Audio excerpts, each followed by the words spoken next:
Hello everybody guys, এই দেখুন এই ঘরটা দেখুন এই লোকটা আগরতলা শহরের ভিতরে একটা বাড়ির দাম 65-70 লাখ।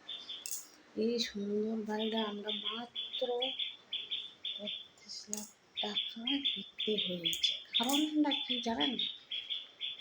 একজন পাশের বাড়িতে ফাঁসি দিয়ে মরছে। যে আত্মা আশেপাশে ঘুরে রাত্রিবেলা তুলে কিল মারে। তারপরে বড় আমি বইয়া টিভি থাকতেছি রাত্রিবেলা লোকটা মরছে, গড় করতেছে, আমি জানি না কী কারণ। আর আমার গড্ডেসের ভিতরে টেহা রাখলে টেহা পাই না। এই কারণে বাড়িটা আমরা বিক্রি করে দিতেছি। সত্যি কথা, আমি কোনো মিথ্যা কথা বলি না, কোনোদিন মিথ্যা প্রচার করি না। এই কারণে কম এত সুন্দর করে খেতে এত কম রেটে সারে কারণ আছে।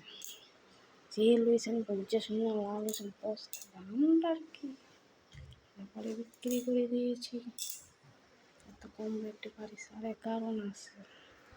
তাই আমি এই ভিডিওটা ব্লগ বানাইছি। এই বাড়িটার ভিতরে ভূত থাকে, ভূত।